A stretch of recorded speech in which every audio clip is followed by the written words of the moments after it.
ఓం సమర్థ సద్గురు శ్రీ సాయినాథాయ నమ. చేళ్లగురికి శివయోగి శ్రీ ఎరితాత చరిత్ర. అధ్యాయం 18. ఇష్టమహిమను ప్రదర్శించిన తాత. ఇష్టలింగ ధారణకు సంబంధించి తాత విషయంలో ఒక అనుభవం చెప్పాల్సి ఉంది. బళ్ళారి సమీపంలోని కుడితిని నుండి కారే సిద్ధరామప్ప గారు చేళ్లగురికి వచ్చారు. ఆ ఊళ్ళో వారి బంధువులు ఉండేవారు. వారి బంధువు హిరేగౌడ గారు తరచూ వచ్చి పోయేవారు. ఓసారి తాత దర్శనం చేయాల్సి వచ్చింది. కారే సిద్ధరామప్ప ఇష్టలింగ పూజ తత్పరులు. ఇష్టలింగారాధన జరగనిదే ఏమీ చెయ్యని నిష్ఠాగరిష్ఠులు. తాత దర్శనం చేయాల్సి వచ్చింది. తాతను అతని శరీరాన్ని చూచాక ఎలా నమస్కరించాలి అని భావించి నమస్కరించకుండానే బంధువులు ఇంటికి వెళ్ళారు. అక్కడ పిచ్చాపాటి మాట్లాడిన తర్వాత బయటికి వెళ్ళి వచ్చారు. అది భోజన సమయం. ఇష్టలింగార్చన చేశాకే భోజనం చెయ్యాలనేది ఆయన నియమం. అందుచేత లింగ పూజకు కూర్చున్నారు. ఆశ్చర్యం, ఆ లింగం ఉన్న భరణియే కనిపించలేదు. భయభీతుడై సిద్ధరామప్ప ఇల్లంతా లింగం కోసం అన్వేషణ సాగించారు. దొరకలేదు. లింగార్చన లేకుండా భోజనం చేయటం కుదరదు.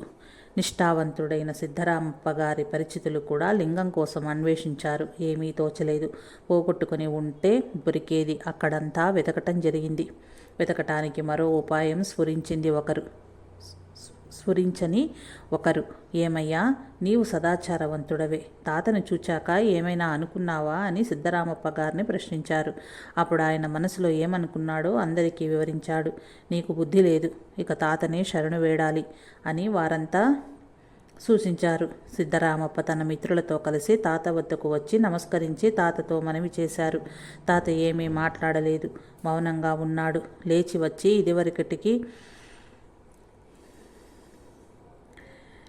ఇదివరకటి దారిలో పోతుంటే సిద్ధరామప్పకు అక్కడ లింగం వరణి లభించింది. ఇంతకు మనుపు అక్కడ వెతికినా అతనికి దొరకలేదు.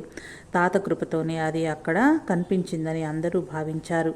కారే సిద్ధరామప్ప గారికి తాతగారే లింగస్వరూపులుగా గోచరించారు. తర్వాత ఆయన తాత అనన్య భక్తులుగా మారిపోయారు. చేళ్లగురికి ఎరితాత మరియు ఉరవకొండ గవిమఠం పూజ్యులకు సంబంధించి 3 ప్రధాన అంశాలు చరిత్రలో కనిపిస్తాయి. ఒకదానికొకటి సంబంధం ఉన్న అంశాలు ఇవి. 1. చేళ్లగురికి ఒక కుగ్రామంగా మాత్రమే ఉండేది. ఉరవకొండ సంస్థాన గవిమఠం హళేకోటె శాఖ మఠాధీశులైన బళగానూరు మరిస్వాముల వారు ఈ ప్రదేశానికి ఒక శివయోగి వస్తాడు, అతని కోసం మఠం నిర్మిస్తాము అనే అర్థంలో ఎరితాత లాంటి శివయోగి ఒకడు వస్తాడని భవిష్యవాణి సూచ్యంగా సూచించింది. 2. సంస్థాన గవిమఠం 10వ పీఠాధిపతులు ఆ కాలపు తపస్విరేణ్యులు ఈ శ్రీ కండగಣ್ణ కరిబసవ స్వాముల వారు మఠానికి కీర్తి ప్రతిష్టల్ని తీసుకొచ్చారు. వారు 1849లో పీఠానికి వచ్చి 1870లో పరమపదించారు. వారి తర్వాత 11వ పీఠాధిపతిగా శ్రీ చెన్నబసవ మహాస్వాముల వారు తమ శక్తి సామర్థ్యాలతో మఠాన్ని అభివృద్ధిలోకి తీసుకువచ్చారు. 1897లో ఆయన కైలాసవాసులయ్యారు. వీరి తర్వాత 12వ పీఠాధిపతులుగా శ్రీ చిక్క కరిబసవ మహాస్వాముల వారు వచ్చారు. 1897-98 ప్రాంతంలో గవి మఠాధిపత్యం వహించిన వీరు అత్యంత సమర్థులు. అయితే వీరికి అనారోగ్యం పీడిస్తూ ఉండేది. ఇటు ఎరితాత చేళ్లగురికి వచ్చి తన అసాధారణ యోగ సిద్ధుల్ని ప్రదర్శిస్తూ ఉంటే ప్రజలు తమ ఆపదల పరిష్కారానికి ఆయన ముందు మనవి చేసేవాళ్ళు. తాత వచ్చిన కొన్ని నెలల్లోనే ఇదొక సంప్రదాయమైపోయింది. ఇలా ఉండగా ఉరవకొండ గవిమఠానికి చెందిన శ్రీ కరిబసవ మహాస్వాముల వారు అనారోగ్యానికి గురి కావటంతో మఠానికి చెందిన ఒక వ్యక్తి చేళ్లగురికి వచ్చి తాత ముందు టెంకాయ కర్పూరము ఉంచి చేతులు జోడించి నిలిచారు. తాత టెంకాయను తీసుకుని గోడకేసి విసిరారు. టెంకాయ పగిలింది. తీర్పు సిద్ధమైంది. పోవయ్యా అన్నారట. అదే సమయానికి ఉరవకొండలో శ్రీ కరిబసవ మహాస్వాముల వారు కైలాసవాసులయ్యారని అప్పటి వదంతి. ఇది జరిగింది 1904లో. 3. గవిమఠం శ్రీ కరిబసవ మహాస్వాముల వారు కీర్తిశేషులు అయ్యాక 1905లో శ్రీ చెన్నబసవ మహాస్వాములు పీఠాధిపత్యం వహించారు. ఇష్టలింగ పూజానిష్ఠులైన లింగాయతులంతా తప్పక లింగధారణ చేయాల్సిందే అని వారి అభిప్రాయం. కురుహళ్ళి మరియు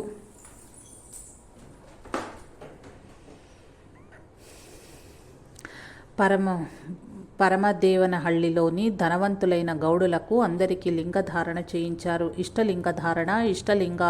లింగ ఆరాధన, ఇష్టలింగానుసంధానములో చాలా ఆసక్తి వహించే శ్రీ చన్నబసవ మహాస్వాముల వారు తమ పర్యటనలో మార్గమధ్యంలో చేళ్లగురికి ఎర్రితాత జీవ సమాధి పొందిన తరువాత గురించి విని చూచి ఎంతో భక్తి శ్రద్ధలన్నీ ప్రదర్శించారు.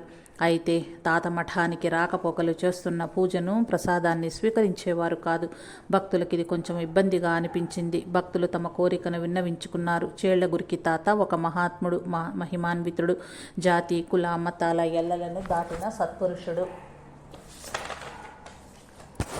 భక్తులను ఉద్ధరించేందుకు చేళ్లగురికిలో వెలసినారు. అలాంటి మహానుభావుణ్ణి మీరు దర్శించాలి అని ప్రార్థించారు. ఆయన పెద్ద ఆయనే, కానీ లింగం లేని భవి ఉన్న ప్రదేశంలో పూజ చెయ్యటం ఎలా అని మహాస్వాముల వారన్నారు.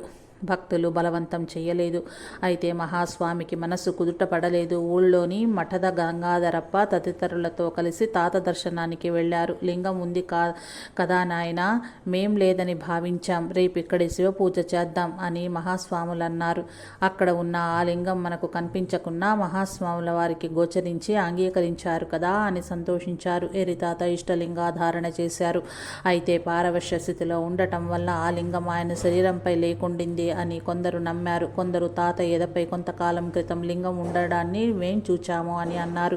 దీనికి ప్రతీకగా వారి వామకర స్థలంలో ఎల్లప్పుడూ లింగం ఉండేది. ఇలా 3 సందర్భాలలో చేళ్లగురికి ఎర్రితాత మరియు ఉరవకొండ గవిమఠ స్వాముల వారితో మహిమాన్వితమైన అనుభవాలు కలిగాయి.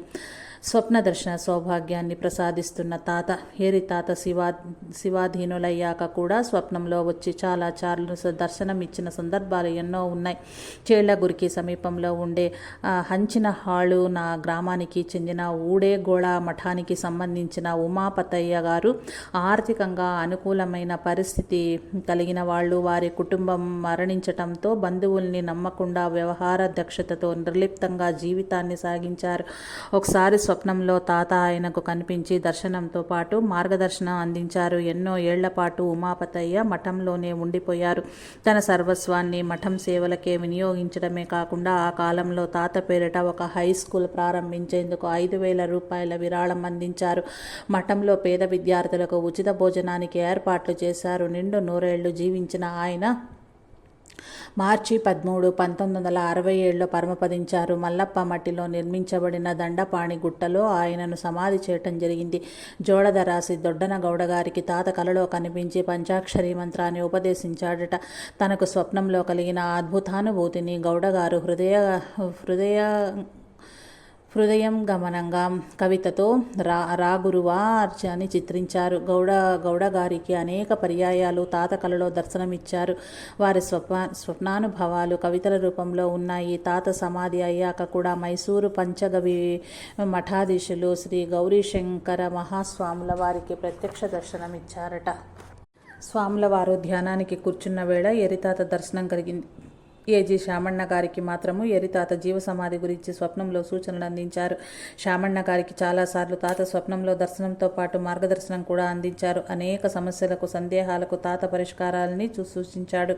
దీనివల్లనే శామಣ್ಣకు కొండంత ధైర్యం కలిగింది, అపార శక్తి వచ్చింది. శామಣ್ణ గారు చేళ్లగురికిని ఒక ధార్మిక క్షేత్రంగా తీర్చిదిద్దారు. దీనికి మూల కారణం స్వప్నంలో తాత ఇచ్చిన మార్గదర్శనమే.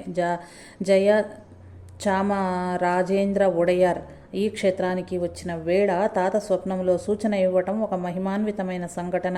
ఒక అసాధ్యమైన కార్యం సాధ్యమవుతుందని తాత సమాధి నుండే సూచన అందించారట. దీంతో భక్తి శ్రద్ధలు పెరిగిన మైసూరు మహారాజు ఒక్కడే ఏకాంత దర్శనం చేసుకుని వెళ్ళాడట. అధ్యాయం 20. ధర్మకర్తల సమితికి శ్రీకారం. ఎర్రితాత బ్రతికి ఉన్న వేళలలోనే నిర్మించబడిన మఠం దర్శన కోసం వచ్చే భక్తులకు అభీష్ట సిద్ధిని అందించే ఆధ్యాత్మిక కేంద్రంగా పరిణమించింది. రాను పోను వచ్చే భక్తుల సంఖ్య కూడా బాగా పెరిగింది. మఠానికి సంబంధించిన వ్యవహారాలు చూచుకునేందుకు ఒక పరిపాలనాత్మక వ్యవస్థ అవసరం ఏర్పడింది. 1908-9 నుండే పాల్తూరు సిద్ధలింగప్ప గారు అనౌపచారికగా అనౌపచారికంగా మఠం బాధ్యతలను నిర్వహించటం ప్రారంభించారు. తాతకు పరమ ఆప్తుడైన తిక్కయ్య మఠం వదిలి వెళ్ళాక సిద్ధలింగప్ప గారి బాధ్యత మరింత పెరిగింది. తాత జీవించి ఉన్నప్పుడే సిద్ధలింగప్ప ఒక పొరపాటు చేశాడు. దాంతో ఆయన మఠాన్ని వదిలి వెళ్లాల్సి వచ్చింది. ఆ తదుపరి అతని సహాయకుడైన కె బసవయ్య సహాయకుడు కాగా ఆనందయ్య గారు మఠ బాధ్యతలన్నీ స్వీకరించారు. ఎర్రితాత జీవ సమాధిలోకి ప్రవేశించాక కె బసవయ్య గారు మఠ బాధ్యతల్ని చూచుకునేవారు. పరిస్థితుల మార్పు వల్ల కొన్ని ఆటంకాలు ఏర్పడినా కె బసవయ్య గారు తన సహోదరులైన కె ముదుకయ్య గారితో కలిసి మఠంలో అన్నదానం తదితర కార్యక్రమాల్ని పర్యవేక్షించసాగారు. ఈ మధ్యలో ఒక దురదృష్టకరమైన సంఘటన జరిగింది. శ్రావణ మాసం సందర్భంగా ఉరవకొండ జగద్గురువులైన శ్రీ కరిబసవ మహాస్వామి గారి సాన్నిధ్యంలో పురాణ ప్రవచన జరుగుతోంది. కె బసవయ్య గారికి సంబంధించిన ఉపకుటుంబ తాలూకు సభ్యుల దౌర్జన్యంతో కలహం చెలరేగింది.